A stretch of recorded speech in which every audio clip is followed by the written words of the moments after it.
all the strange news articles that you might have missed in the news. Today, we'll be covering how a UFO is infesting the waters, how a haunted doll is doing weird stuff that you wouldn't expect, and even pizza resumes. Let's get straight into it.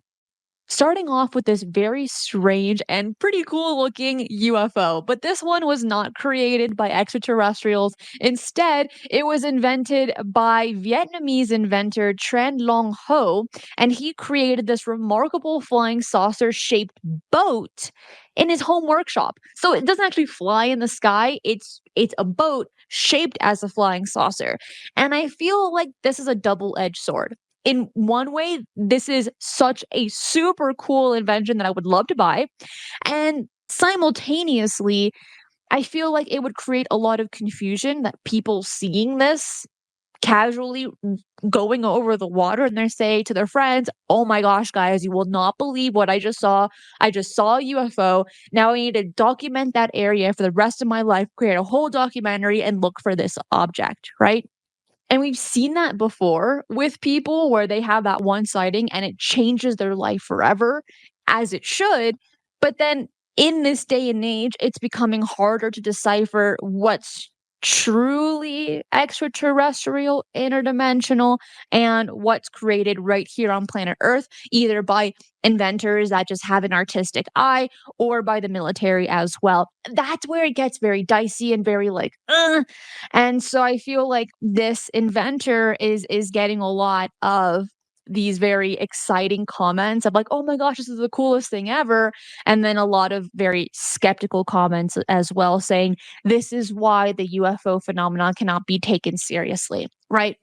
Well, he did a whole video on how he constructed his own boat, and you can find it right in the description box below because it is something that is definitely worth watching, mainly because we are able to see every single step that he's taking. And maybe at some point, if you have the engineering brain, maybe you could make one as well. Because here, he's mentioned that there isn't a specific price for this particular UFO boat, but he previously quoted about 20 million Vietnamese dong, which is approximately only $814 for an older jet boat design.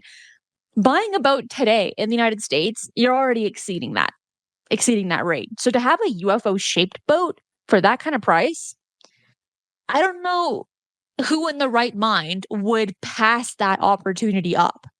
So I want to ask you that are watching this, listening to this, let me know in the comments below.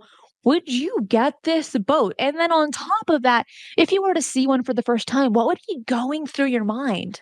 This next one is a paranormal article because Kerry Walton, a man from Warwick, Queensland, made an unusual discovery when he found a creepy doll under an abandoned house. Okay, already off the bat, right? Just that sentence right there is terrifying. I think a lot of people that would find a creepy doll, they would leave it there because we've heard too many stories, seen too many horror movies, heard too many experiences where people that take a doll home, bad stuff happens. Car crashes, health issues, very scary injuries, sicknesses, death of pets or loved ones. I mean, the list goes on and on of people taking in these very haunted dolls. There's even whole haunted museums where people have these very creepy dolls in a whole glass cage. Okay. It's not a display box, it is a cage to keep these weird objects in their place. This doll isn't fitting into all of that criteria, even though it has the creepiest face. So he named the doll Let Me Out, which freaky, and believed it to be around 200 years old with Romani origins, possibly used for fortune telling. I have a question for people that used to create dolls 100 years ago, 200 years ago, and that is, why did you used to make them look so creepy? Like they're not inviting. They're not in. I wouldn't think to buy one of these dolls for my children and say, "All right, go have fun, go have a good time with that creepy smile and the crazy eyebrows. Yeah, have a good time and don't have nightmares." I don't know if they were trying to make kids stronger and like not be scared of the dark, or if they genuinely thought that these dolls were super cute and just like the best thing ever. Because you've even seen like very creepy porcelain dolls over the last century as well. And I'm thinking, they're fragile. How can kids play with those? They're going to drop and they're going to crack everywhere and just shatter. And they're not cute.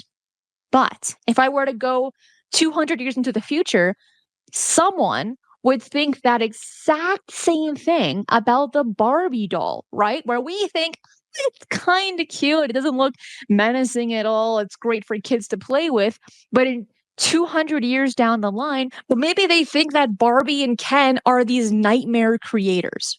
So maybe I should just take a step back just for a moment and think about that. But still, present day, this doll is very, very scary. In a lot of cases, when we see scary dolls in an abandoned house, we know bad things are happening. But for Carrie, he mentioned that it's not haunting them in all those weird ways that it should.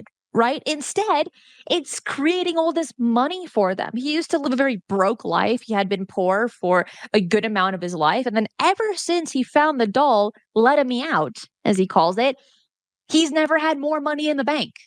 So send over that bad boy over here as well. Yeah. But I have never, ever, ever come across a story where it's been beneficial, even with the scariest face on the planet. So I feel like this is the best time to place in the title moral of the story, right? Do not judge a book by its cover. Even though it looks really creepy, it's making Carrie a lot of money. And not just in the sense of like making money off of the doll, but to my understanding, just having his presence in the home with him, he's just he's just been more financially stable than any other time in his life. That's kind of cool and truly unexpected.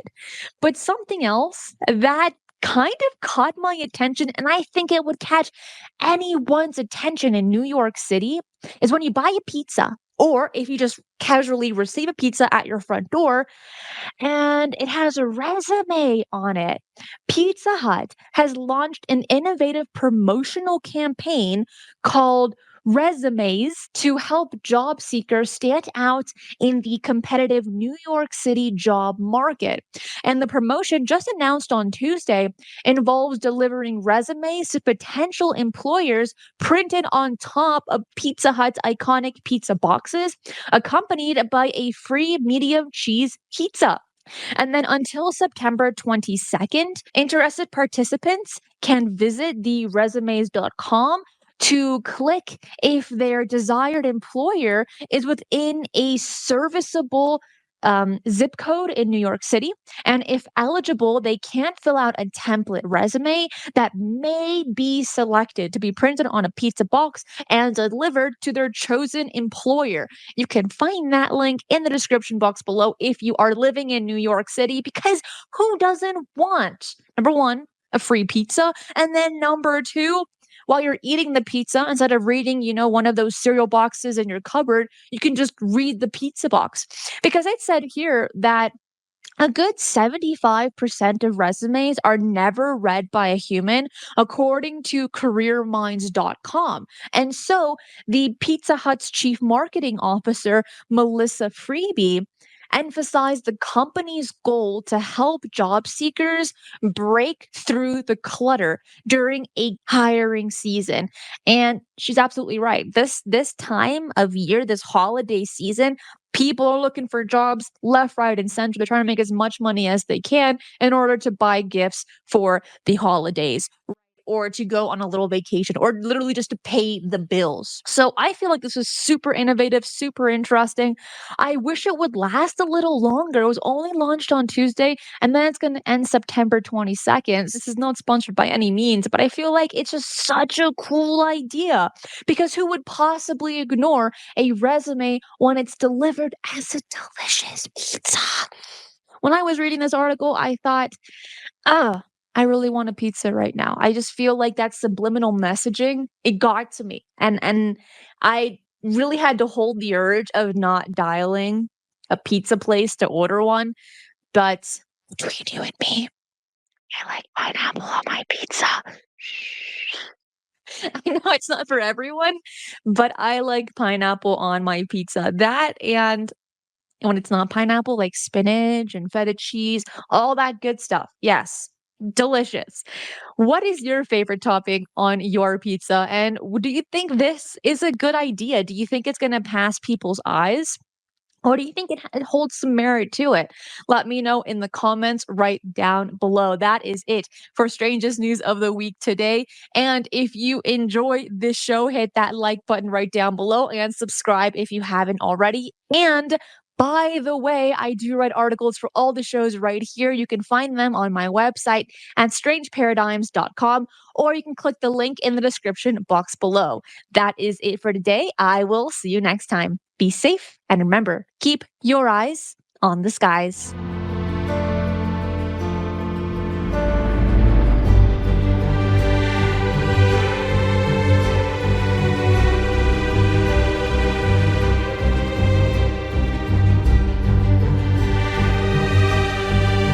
If you enjoy the strange and the mysterious, UFOs, the paranormal, and cryptids, this channel is for you. So make sure to subscribe, as I do 3 videos right here every single week, and hit that notification bell so you do not miss any of the bonus content I post right here.